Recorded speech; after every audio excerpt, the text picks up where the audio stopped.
Welcome, friends. So, I'm sharing again an experience of noticing when the conditioning arises and then what I end up doing with that. So, in this situation, I was at work and I noticed I started having a physical reaction to something that's at work. And the thought process, you know, as I'm noticing this continues, the thought process starts coming in. Oh my gosh, I'm not going to be able to continue working here. And I've got 4 years left on my mortgage. Approximately, can I just last that long? And so the system starts getting into anxiety. And I could tell it wasn't real. These are just thoughts. This is not, I have no idea really how anything's going to work out. But at the same time, I didn't want to bypass this. I wanted it to kind of have its natural or complete dissolution, that it dissolves. So in this case, I thought I'd pay extra attention, really feel, okay, yeah, there's that thought. When I have that thought, this is how I feel. This is what my gut does. This is how I tense up. This is how I constrict in my interactions because I'm just generally less available. Just really paying attention to that. And I had a conversation with a friend where I shared some of these experiences. And as I shared it verbally aloud, it just started to look so absolutely ridiculous. And that caused it to finish. But I could have also used inquiry. What was amazing is after that, I was at work again, and so I was paying a lot of attention to where I was having the reaction. And then I noticed that there were a couple locations where I don't have the reaction, places where there's a lot of sun and more fresh air. And it turned out the solution is simply that I just make sure I get to those locations some of the time during my workday. It's great. So simple. I never would have thought that the resolution was going to be that simple. So the unknowing definitely held the solution, not in anything known. But how could I have also done this with inquiry? So we could use the three wells inquiry, for example. First, the well of compassion. So just really marinate in the fragility and vulnerability of feeling like, I don't know if I can continue to work here.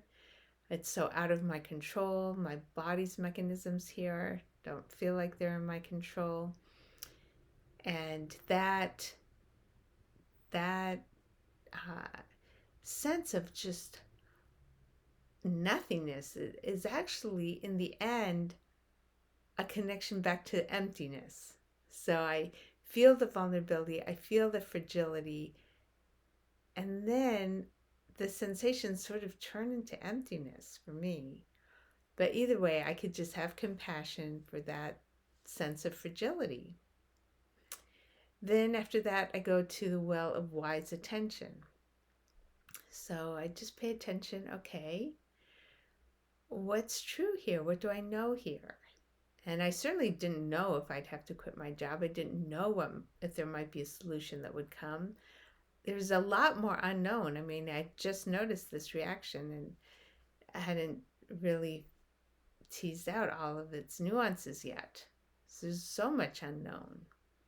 I certainly don't know if I'm actually going to pay off my house. I certainly don't know if I actually am going to work for 4 years. And there's so much not known. And what came, of course, would come just, let's just be open. Let's be curious. Let's investigate. Let's see what arises. I mean, it was less than a week later that I was able to notice, oh, the solution is so simple. I just need to spend more time in these other locations. And probably that was a great thing for me to recognize because that's going to improve my overall health. And then the last one is wise action. So that's simply being willing to do whatever shows up. In this case, very simple. Go to the places where the reaction doesn't happen so that get the balance. That's very simple. Just being available for whatever shows up. I could also use the Byron Katie's the work inquiry. So in that inquiry, I just start with saying, do I know if this is true? That I won't, that I'm not going to be able to keep my job. I don't know that. And what happens when I believe that thought, that I might not be able to keep my job? I obviously see the tension and the constriction and the unavailability for other things as the anxiety comes in. And then what happens if I can't have that thought? Well, if I can't have the thought about the future, all I have is right now. And okay, I'm having the reaction. And I seem to be surviving it just fine. I'm having the reaction. And,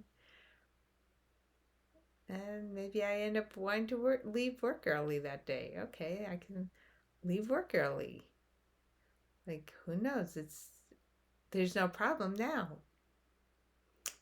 And as it turns out, there never was a problem. There was just subtle guidance being given to spend my workday a little bit differently.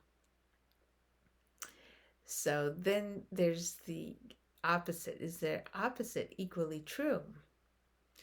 So I will be able to pay off my mortgage. Huh. Possibly. I mean, I have no idea if I stopped working there. Who knows where else I'd be able to work? Actually, that's every time in my life when I've had to change jobs, it's been for the good. What's another change? I don't need to pay off my mortgage. Right, that also could happen. There's all kinds of scenarios where I don't have to pay off my mortgage. Yes, that's very true. Another turnaround. I need to pay off my mortgage. I don't need to pay off my mortgage. Does my mortgage exist? Oh, that's an interesting one. I mean, it's a contract that exists in the world of ideas. And because of that, they actually can change quite a lot. I know somebody who couldn't pay off his mortgage and called his bank and ended up in some kind of a program where he actually didn't pay for a few years and then ended up selling his house. I mean, it was just he lived in his house for free for a couple of years. So, right, even a mortgage is not an absolute thing. That's interesting to note. Right. Yeah, I'm getting all anxious about a very an absolute thing. Yes.